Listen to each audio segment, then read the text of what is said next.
Tapi semakin lama, belatung ini semakin banyak jumlahnya. Dan dia jatuhnya itu di tempat yang, maksudnya gini, kalau misalnya ada bangkai, itu kan pasti kan ngumpul di satu tempat kan ya Kak ya. Bener bener. Ini tuh enggak, ini tuh menyeluruh ke ruang tamu aku, dan ruang tamu aku ini bukan bukan tipe ruang tamu yang kecil. Rasanya sudah ada 15 kali saya sapu, buang, ada lagi dan ada lagi.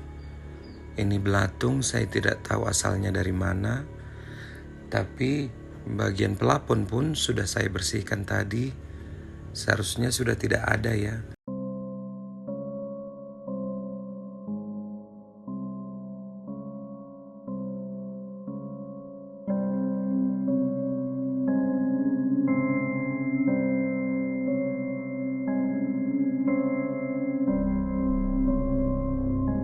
Record dulu. Nah ini gue disclaimer ya, gue lagi streaming di Kick, terus izin merekam Ini stream cerita. lagi di mana, Bang? Apa? Stream lagi di mana? Di mana? Kick Kick. Oh. Platform streaming sama kayak Twitch gitu, cuman ya beda. Benar. Gue gue mau bilang dulu, nanti ada part yang gue minta tolong buat jangan di-record, bisa nggak Bang? Kayak gue mau kasih tau kalian, tapi jangan di-record gitu. Aduh, gue record aja tapi nggak gue tayangin dah. Oh ya, boleh, boleh. Oke oke. Ntar lu tandai aja ya. Iya, iya. Oke cuy, Ini ini di bagian akhir banget soalnya. ini ada Mbak Dak ya kan, lagi udah mau cerita, ini orang ke-8 hari ini. Yang pasti untuk mbaknya ceritanya santai aja, kita nemenin sampai mbaknya beres cerita, dibawa enjoy, jangan buru-buru. Terus latar belakangnya dulu, tahun kapan, lokasinya di mana, namanya siapa, siapa yang cerita.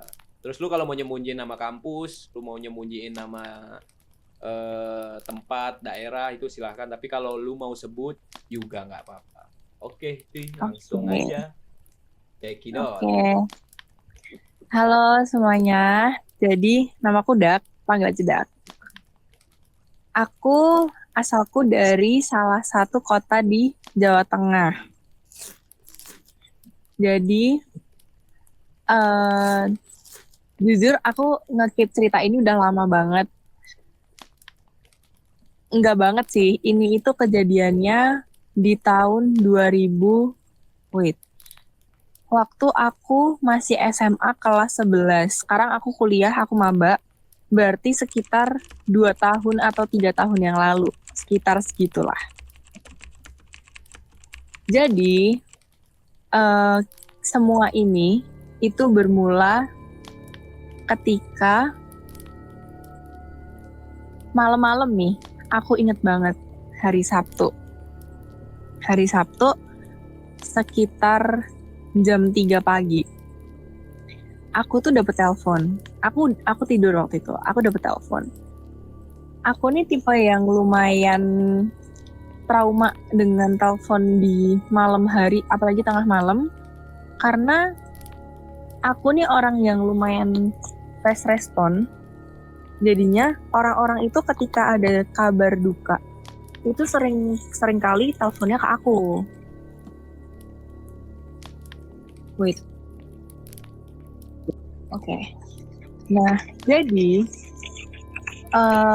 pagi buta itu ternyata yang nelfon mamaku.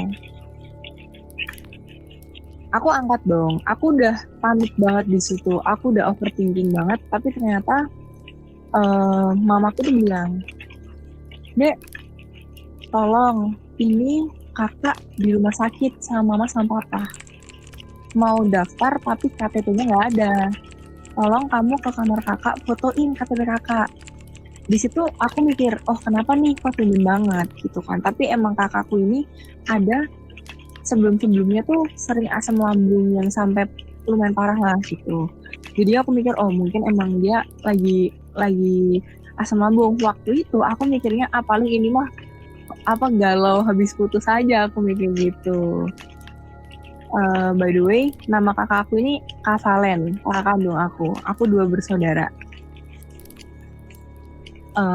Terus akhirnya long story short, aku ini terlalu males buat aku keluar ngambil ngefotoin KTP. Jadi kan aku masih sering nyimpen file-file kayak kartu keluarga, KTP orang-orang di rumahku gitu kan.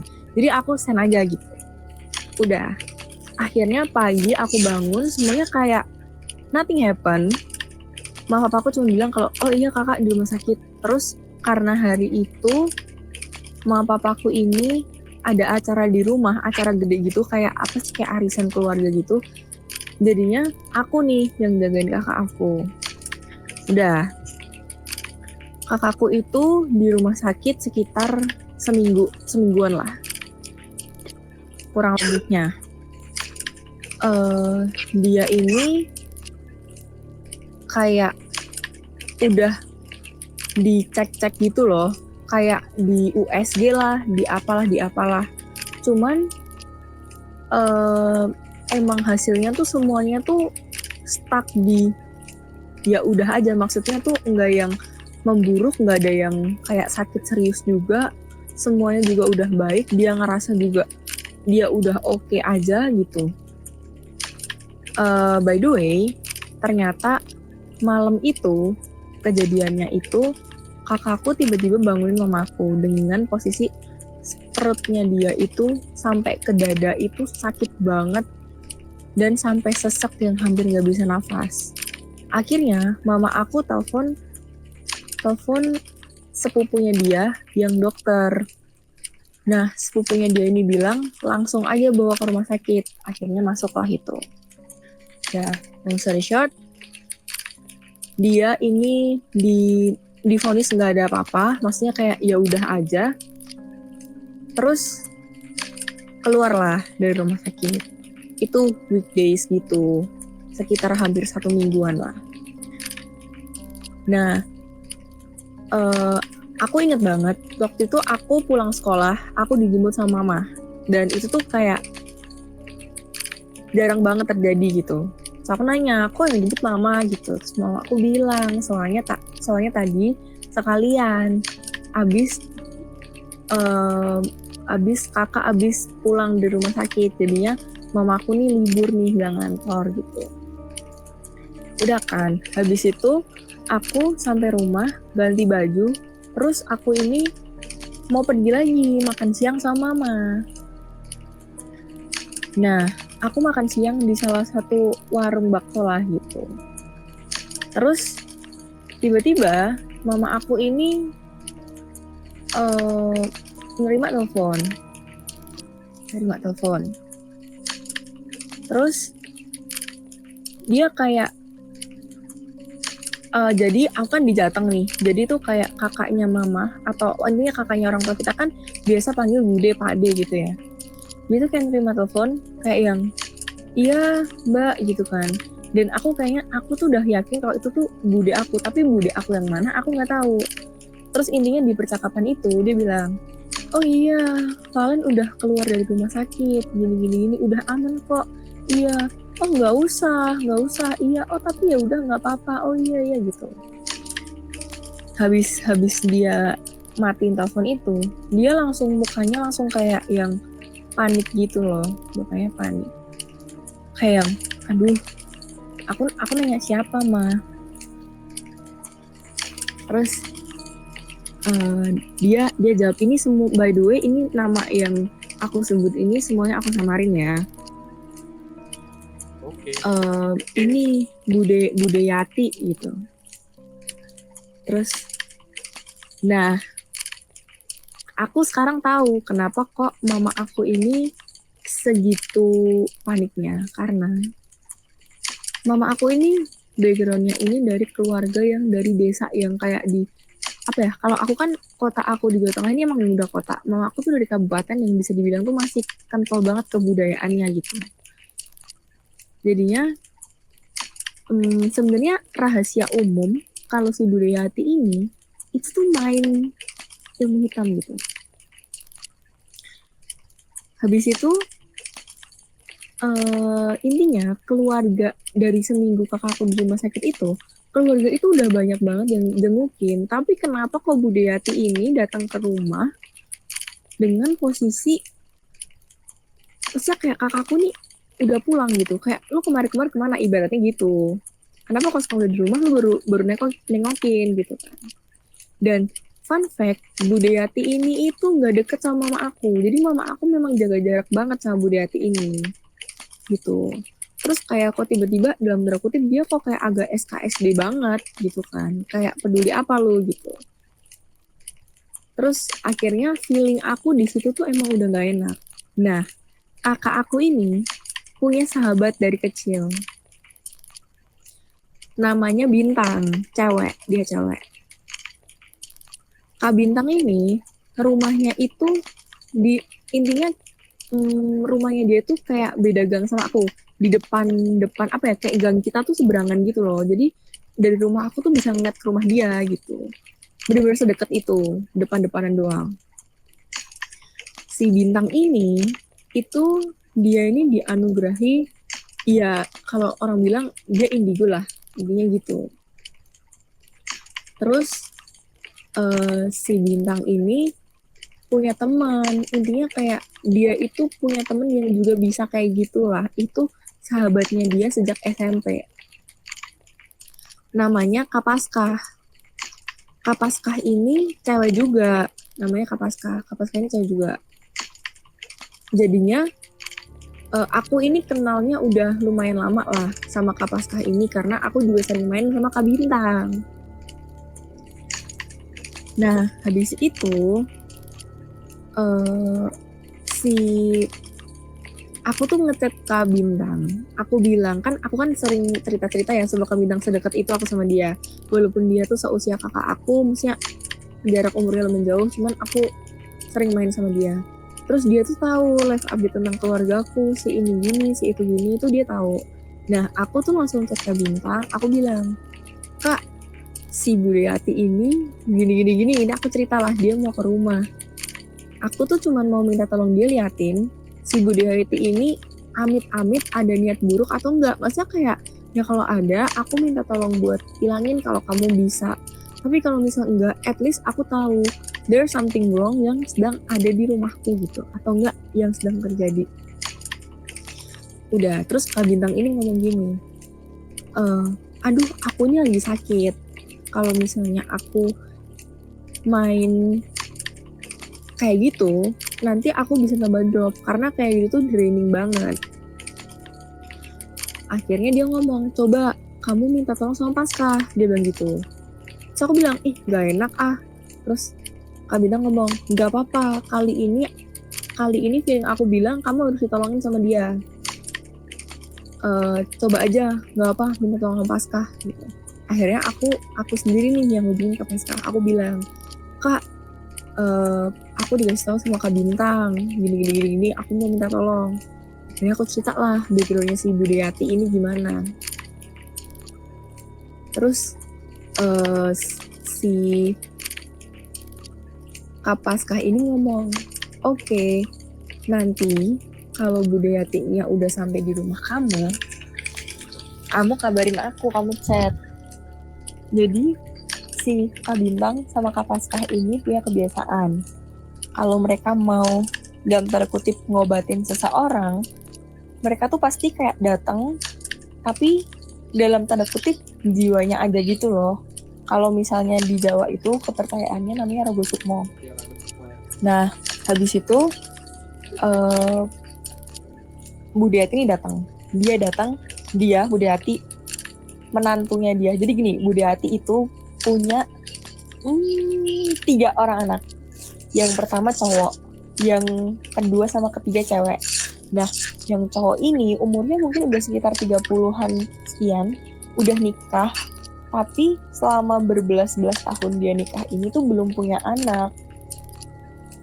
Terus si menantunya ini diajak, jadi dia datang, Budayati, menantunya, sama kayak tetangganya dia yang masih kerabat sama aku juga gitu, tapi nggak deket, tapi dia ikut. Jadi ada 3 orang tuh di situ yang datang ke rumah aku. Jadi mereka ini ngobrol di kayak ruangan yang emang itu tuh khusus buat dari matamu lah, tapi itu ruangannya tuh bukan yang di ruang tamu yang kayak ruang itu, bukan, cuman kayak rumah aku nih layoutnya ada 2 pintu gitu, satunya pintu khusus ruangan itu, satunya pintu yang mau masuk ke rumah utama gitu. Nah terus mereka langsung dimasukin mamaku ke yang ruangan itu, jadi mereka nggak ada chance buat mereka masuk ke rumah utama gitu. Udah kan, aku langsung hubungin Kak Paskah, aku bilang, Kak ini Bu Dayati udah di rumah. Udah kan, tiba-tiba, nggak tiba-tiba sih, kayak akhirnya mereka kan ngobrol-ngobrol dan di situ aku bener-bener nggak keluar. Maksudnya aku bener-bener nggak masuk ke ruangan itu sama sekali. Aku cuma ngelihat dari pintu, dari pintu yang bisa ngeliat ke mereka gitu. Udah, habis itu mereka ini mau pulang. Mereka kasih kakakku uang, kayak apa sih kalau di Jawa tuh bilangnya uang sangu gitu loh, kayak ya gitulah. Si Budayatinya ini kalau nggak salah kasih 300.000, terus menantunya dia juga kasih 150 apa 200 gitu, pokoknya total tuh 400-500 lah. Nah mama aku ini kan tahu backgroundnya Budayati tuh kayak apa. Jadinya mama aku ini minta uangnya itu ditukar sama uang mama aku, maksudnya uang yang dari dompet mama aku. Si uang ini sama mama aku dipakai buat DP roti. Jadi mama aku ini dimintai tolong sama temennya buat pesenin roti gitu dalam jumlah yang banyak. Jadinya uangnya ditukar. Yang uang yang dari mereka ini dibawa buat bayar DP roti. Yang uang mama aku yang asli dari dompet itu tetap masuk ke dompet kakak aku gitu. Intinya buat kakak aku lah, karena kan emang itu rezekinya kakak aku ibaratnya gitu kan. Dan nih akhirnya mama itu kan udah sore ya, udah sekitar jam-jam 6 jam 7 lah. Akhirnya habis Budayati dan yang lain pulang, mama aku ini bilang ke aku, tolong ya si kakak dijagain, jangan dibolehin main, mama sama papa mau keluar dulu nge-DP roti, bilang gitu. Udah, terus kan aku mikir kan, ini ada apa nih, jadi ini ada sesuatu nggak di rumah aku ngechat Kak Paskah nggak dibalas, maksudnya aku ngechat yang gimana Kak gitu nggak dibalas. Akhirnya aku ngechat Kak Bintang, aku bilang sama dia kayak, Kak gimana jadinya. Terus tiba-tiba si Kak Bintang ini ngechat aku dengan caps lock. Dia ngechat kayak, Dak, kamu di mana? Di rumah, aku bilang gitu. Aku mainnya ke rumah kamu kan cuma seberangan doang. Dia bilang, enggak, kamu di rumah sekarang sama siapa? Gitu. Sama kakak. Terus yang lain? Aku bilang, papa sama mama pergi. Gitu kan, papa sama mama pergi. Waduh, dia bilang gitu. Aku bilang, kenapa? Aku bilang gitu kan. Bener, si Budayati ini bawa sesuatu ke rumah kamu. Dia bilang gitu. Terus aku bilang, terus gimana? Aku nggak bisa apa-apa. Si Kak Bintang ngomong, aku nggak bisa apa-apa. Dibantu sama Paskah, dia bilang gitu.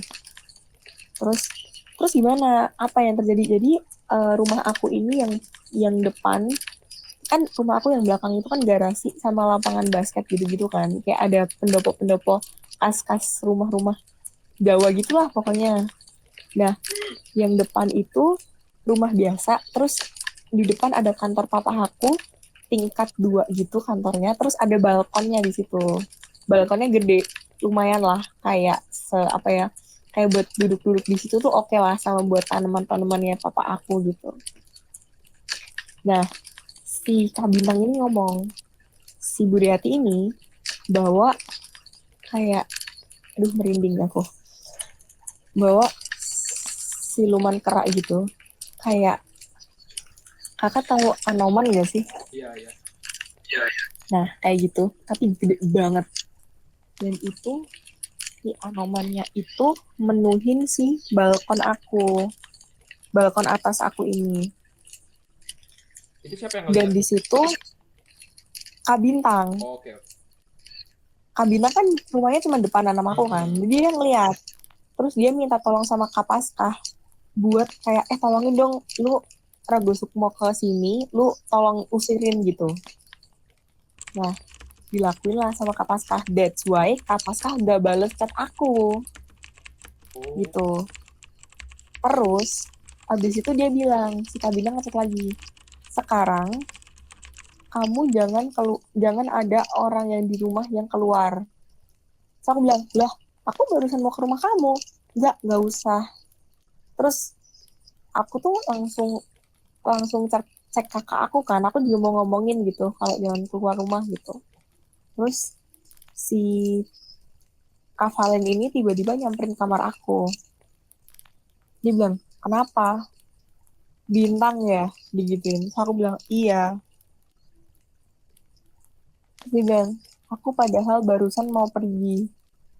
Terus Kak Bintang telepon. Dia bilang, kamu lagi sama Valen nggak? Aku bilang, iya. Nih di kamar aku ngomong gitu. Jangan ada yang keluar, jangan ada yang keluar. Aku tahu sekarang pasti kalian tuh pengen banget keluar. Aku tahu kalian pasti nggak betah sekarang. Panas kan rumahnya, jangan keluar rumah dulu. Pokoknya di tenang-tenangin, disabar-sabarin. Jangan dulu keluar gitu. Sampai aku bilang semua aman baru kalian keluar. Dan nih, nah si kakak aku ini nelfon temennya tuh, jadi circle kakakku tuh isinya Chinese gitulah, teman-teman SMA dia tuh Chinese. Di situ mungkin ada sekitar 8 orang di satu circle kakak aku itu, cowok-cowok. Ada salah satu namanya kita panggil aja dia Kolyong. Si Kolyong ini itu punya pacarnya dia ini salah satu apa ya dibilang tuh kayak putri di salah satu keraton di Pulau Jawa gitu. Terus habis itu si Kolyong ini dia juga punya kelebihan sama kayak Kak Bintang. Jadinya di sini kita punya Kak Paskah, 3 orang ya. Kak Bintang, iya Kak, belum. Kak Paskah, Kak Bintang, Kolyong, sama pacarnya Kolyong. Jadi pacarnya Kolyong ini kan dia kan kayak putri keraton gitu ya. Jadi kan dia juga pasti punya something gitu, pegangan. walaupun gak gamblang. Iya. Terus namanya Mbak Ayu. Kita panggil aja dia Mbak Ayu. Jadi ada 4 nih yang bisa kita andalkan nih dalam hal ini gitu. Udah kan? Tapi sebenarnya si Kolyong ini tuh tipe yang dia bisa ngeliat, cuman dia tuh belum yang ngasah banget kemampuan dia gitu loh sebenarnya. Nah, terus si Kolyong ini itu katanya punya pegangan dari leluhur Chinese-nya dia. Kalau misalnya di Chinese itu ada arah mata angin kan. Ada yang disimbolkan sama naga, ada yang disimbolkan sama kayak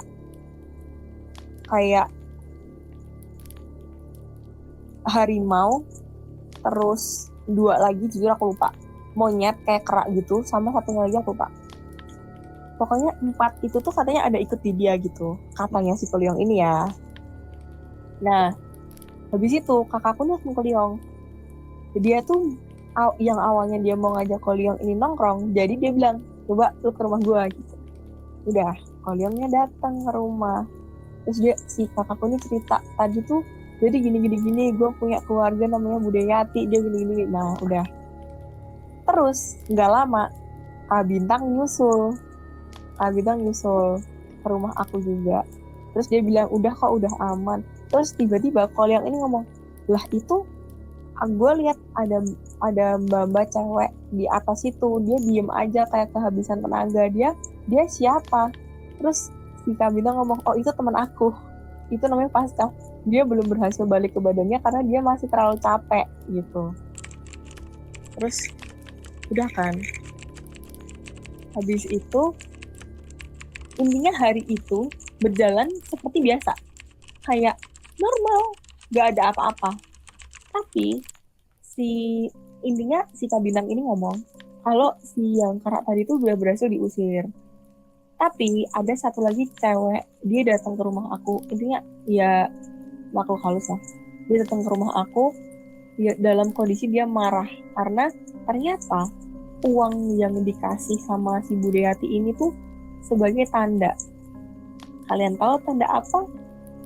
Tanda bahwa kakak aku itu adalah target yang mau ditumbalkan sama Budayati. Kontrak ya. Iya.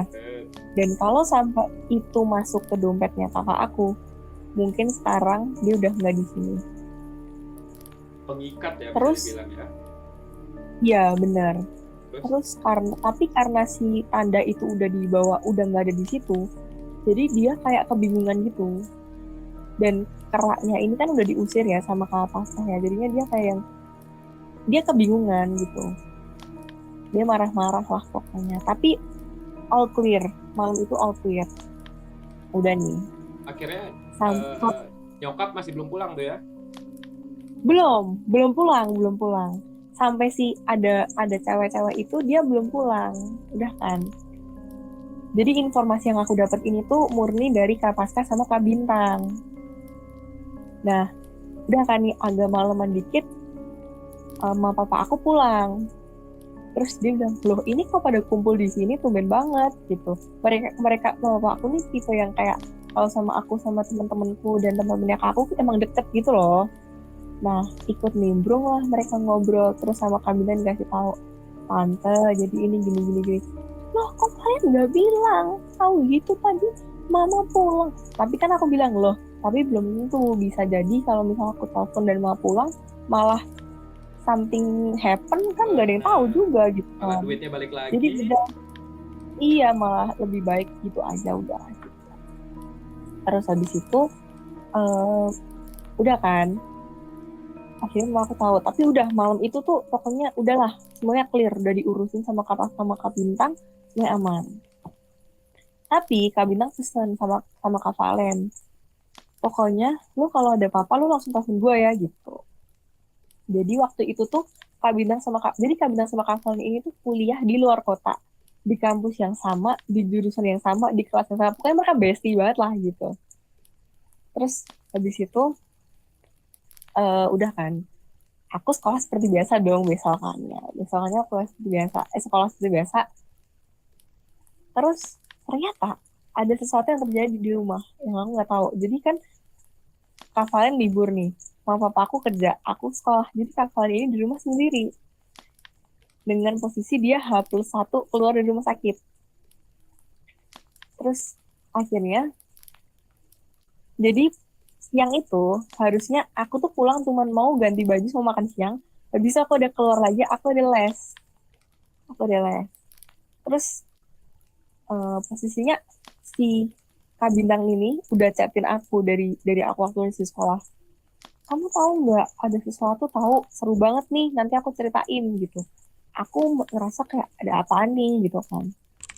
Udah, aku tahu ada yang terjadi di rumah, cuman aku kan belum tahu nih. Udah, terus aku tuh masuk. Jadi layoutnya tuh pintu utama yang masuk ke rumah utama. Kak sebelah kanan paling pertama kamar Kak Valen, habis itu lurus kamar mama papa, kamar utama. Terus ada kayak jeda kayak tembok pemisah antara ruang depan sama ruang keluarga. Nah, di ruang keluarga itu kamar aku, baru sebelahnya lagi dulu dipakai sama nenekku, tapi sekarang nenek aku udah almarhum. Terus udah kosong lah beberapa tahun gitu, 2 tahunan lah. Habis itu akhirnya si Kak Valen ini dia cerita kayak aku masuk ke rumah, aku dijemput papa kan, aku masuk ke rumah. Terus aku tuh ngerasa di antara kamarnya, di tembok antara kamarnya Kak Valen sama kamarnya orang tua aku, kok kayak ada bau sesuatu, bau apa ya ini gitu. Terus aku nih kayak yang gini, aku kayak cepat-cepat saja kan, bau apaan sih nih? Kayak bau kayak bangkai tikus gitu, tapi masa kayak gosong-gosong gini sih, aku nyepos gitu. Nah, papa aku ini kan tipe yang kayak dia lumayan skeptis gitu ya, jadi dia kayak yang itu paling apa kali gitu digituin. Terus akhirnya aku langsung nyamperin kakakku, aku nanya kenapa gitu. Dia cerita, jadi bangun tidur siang-siang nih, jam-jam 12 lah, dia tiduran di sofa depan. Tiba-tiba dia dengar ada suara srek srek srek kayak orang nyapu gitu. Kayak orang nyapu pakai sapu lidi yang kena ke aspal, kayak suaranya crunchy gitu loh, srek srek srek. Terus dia tuh langsung ngerasa, aduh kayaknya gue gak enak nih. Dia ngechat lah si Kak Bintang ini tadi, di chat dia bilang kok ada ini gimana. Terus dia bilang oke aku cek ya gitu. Tapi lagi-lagi Kak Bintang selalu ngeceknya nggak pernah langsung, dia selalu ya itu yang Rogo Sukmo itu tadi. Nah aku lanjut ke POV-nya Kak Bintang. Jadi habis kakak nelfon, Oh iya, Kak Bintang ini Rogo Sukmo ke rumah ini aku. bentar. Mau tanya. Rumah Apa? rumah Kak Bintang jauh sama rumah kamu? Depan-depanan doang, deket banget. Oh gitu. Oh iya, yang jauh Deket sedekat itu. Satu lagi siapa? Yang satu lagi Kak Paskah. Nah, yang pertama Pasca yang Rago Sukmo ya? Apa Bintang Iya. juga? Enggak, Paskah doang. Oke. Kalau Mbak Pasca jauh rumahnya? Jauh, kayak sekitar 20 menit gitu. Oke. Nah, habis itu si Kak Bintang ini cek ke rumahku. POV-nya dia nih, dia datang.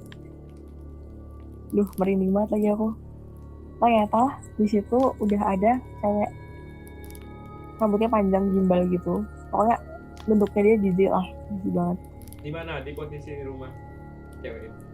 Di ruang tamu depan, udah di sampingnya kakak aku. Aduh, merinding banget. Kan kakakku kan sofa depan tuh. Iya, tidur di sofa depan. Dia itu udah yang kayak masuk dari pintu gitu loh, ngerti gak sih? Dia udah yang kayak di depan. Terus kayak si jiwanya, dan tanda jiwanya Kak Bintang ini nyamperin dia. Ini mereka ini ngomong pakai bahasa Jawa gitu. Tapi aku translatein aja ya. Si Kak Bintang datang, dia bilang, ya dah ternyata kenapa kok suaranya itu srek padahal dia cewek, itu karena kakinya dia ini bengkak banget, dan isinya tuh kayak apa sih, kayak luka gitu loh, bekas luka. Dan kenapa kok srek karena lukanya ini tuh udah mengering dan kena lantai, ngerti gak sih, kayak nah gitu. Terus Kak Bintang ini nyamperin si cewek ini, dia nanya, kamu kesini ngapain? Dia bilang, aku mau nyari darah. Terus dibilangnya sama Kak Bintang, nggak ada darah di sini. Ini semua yang di daerah sini itu kekuasaan aku, dia bilang gitu. Intinya Kak Bintang, karena kan Kak Bintang kan cuma jiwanya ya, jadi kayak dia tuh apa ya, kayak yang ngesamain frekuensinya si makhluk ini gitu loh. Iya. Terus dia bilang, ini semua yang di sini ini punya aku, kamu nggak boleh ambil. Terus si sahabat ini bilang, nggak bisa, aku kesini disuruh cari darah. Terus habis itu intinya mereka tuh kayak cekcok lah. Terus dia bilang, Kak Bintang bilang nggak ada darah di sini. Terus langsung si sosok ini ngeliatin kakak aku. Terus si Kak Bintang ngomong, nggak bisa, itu makanan aku, kata Kak Bintang gitu. Terus pokoknya mereka berantem dengan nggak tahu cara mereka gimana. Usut punya usut, si sosok ini itu dibakar sama Kak Bintang. Dalam tanda kutip, maksudnya di dunia mereka dibakar. That's why baunya kayak bangkai tapi gosong. Dan di situ tuh aku muntah-muntah, jujur.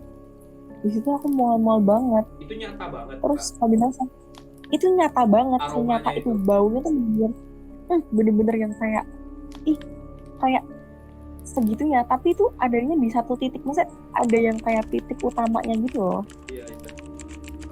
Gitu. Udah kan, aku mau berangkat les itu sampai aku mual-mual dulu kan. Kak Bintangnya sampai kayak yang dia WK rasain, enak kan, gue udah adem panas dari tadi, gue udah mual-mual dari tadi karena ngelihat orang sosok ini kayak emang sejijik itu. Terus udah nih, Long story short, malamnya si Koliong, Mbak Ayu sama teman-temannya ini yang lain pada ngumpul. Karena mama aku bilang, oke mulai sekarang jam 12 malam kita doa bareng ya. Kita doa bareng. Udah. Terus malamnya nih kan masih pada ngumpul-ngumpul nih kan. Masih pada ngumpul-ngumpul. Di ruangan yang buat nongkrong itu tadi, ruangan yang buat tamu. Udah, malam itu semuanya biasa aja, nggak ada apa-apa. Ini di H+1. 2 hari kemudian, di rumah aku itu kayak ada apa ya, kalau di Islam tuh bisa dibilang kayak tahlilan lah gitu. Iya. Kayak doain buat yang udah meninggal gitu kan. Tapi secara agama aku. Terus, papa aku ini ngundang salah satu romo lah gitu. Aku Katolik guys by the way. Ngundang salah satu romo yang emang dia ini itu juga bisa kayak apa ya, dibilang eksorsis juga bukan. Tapi dia bisa kayak gitulah gitu. Udah nih. Malam itu dia ini ketemu sama sosok. Dia ketemu sama sosok. Sosoknya datang, katanya wujudnya ini kayak siluman ular gitu. Sama penari-penarinya. Pokoknya penuh lah di situ. Dia tanya, dia dengan komunikasinya dia sama sosok ini, dia nanya, kamu kesini mau nyari apa? Dan lagi-lagi sosok ini bilang, mencari darah.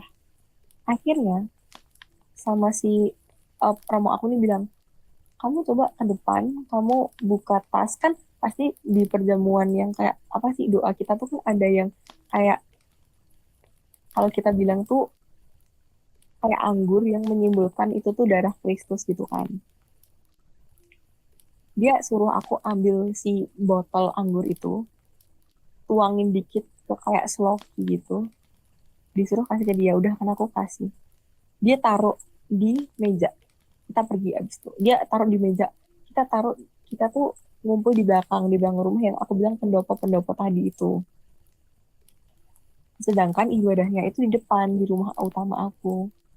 Terus tiba-tiba jarak 20-30 menit lah, tau nggak, si anggur itu yang awalnya warnanya ungu merah gitu, merah pekat gitu, berubah jadi bening, literally bening. Bus. Tapi masih ada baunya mah bau-bau yang kayak alkohol gitu loh, tapi bening, bener-bener bening, kayak apa ya, kayak bening, pokoknya kayak air putih tapi masih ada baunya gitu. Tarinya udah nggak ada gitu istilahnya. Nah, nggak tahu di sini aku nggak tahu, pokoknya yang aku lihat dia bener-bener udah bening, bening putih, bening kayak air putih. Dah, terus dibuang dong sama rumah aku. Nah, habis dari situ eh mama aku ini beres-beres karpet, kan di depan yang habis pakai ibadah itu kan pakai karpet nih, dia beres-beres. Posisinya Kak Bintang juga datang ke situ, Kak Bintang datang, jadi aku nih sama Kak Bintang terus gitu. Waktu bantuin mama aku beres-beres karpet, Kak Bintang bilang, tante itu apa gitu. Terus ternyata ada belatung. Mama aku bilang, oh ini mungkin ada ini kali ya, bangkai gitu-gitu. Dah, Kak Bintang ngomong, oh iya tante bersihin aja, udah tante pamit dulu, dibuang mama aku tuh si belatung itu. Terus semakin akhirnya kan malam itu kan aku bantuin mama aku beres-beres, tapi semakin lama belatung ini semakin banyak jumlahnya, dan dia jatuhnya itu di tempat yang, maksudnya gini, kalau misal ada bangkai itu kan pasti kan ngumpul di satu tempat kan ya kak ya. Bener bener. Ini tuh enggak, ini tuh menyeluruh ke ruang tamu aku, dan ruang tamu aku ini bukan bukan tipe ruang tamu yang kecil. Ruang tamu aku ini lumayan lah, mungkin 5 kali berapa lah. Kayak nebar Cuma kayak, gitu ya. iya lebar gitu, lebar dan panjang gitu. Terus dia tuh di mana-mana. Akhirnya aku nelfon Kak Bintang lagi, nelfon Kak Bintang lagi. Terus eh si Kak Bintang ngomong, bentar ya aku tanyain om aku. Jadi om aku ini, omnya Kak Bintang ini tuh kayak guru spiritualnya dia lah gitu. Sorry, disconnect. Oke. Lanjut. Terus si omnya Kak Bintang ini tuh guru spiritualnya dia lah gitu. Terus ditanyain, terus omnya bilang, jadi rumah aku ini sempet dipagerin gitu lah, tapi katanya pagernya ini tuh gini, kalau ini versinya Kak Bintang ya, Kak Bintang bilang bagi mereka yang punya ilmu, dalam tanda kutip punya kelebihan, ketika sebuah tempat atau sebuah rumah dipagerin itu, di atas rumah itu tuh kayak punya apa ya, kakak tahu rumahnya itu nggak, rumahnya Sandy yang di SpongeBob nggak? Tahu. Nah kayak ada kayak gitunya, tapi emang yang bisa lihat tuh orang-orang yang iya aja gitu. Terus katanya pagar yang mereka buat itu tuh ada lubangnya, ada yang bocor, ada yang berusaha masuk gitu. Terus malam itu Koliong sama Bayu datang lagi sama temen-temennya karena tahu ada kejadian itu. By the way, semua yang aku omongin soal si belatung segala macam yang akan ini tuh ada buktinya, ada fotonya. Oke. Rasanya sudah ada 15 kali saya sapu, buang, ada lagi dan ada lagi. Ini belatung saya tidak tahu asalnya dari mana. Tapi bagian pelapon pun sudah saya bersihkan tadi. Seharusnya sudah tidak ada ya. Tapi ini terus ada lagi dan ada lagi. Sampai saya rasanya emosi karena terus ada lagi dan ada lagi. Terus saya sapu, saya buang, ada lagi dan ada lagi. Ya Tuhan.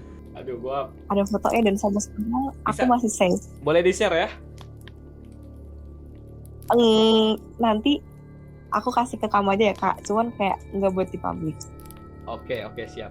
Oh iya, boleh di-remind lagi gak? Ini H plus berapa setelah Kak Valen cabut dari rumah sakit?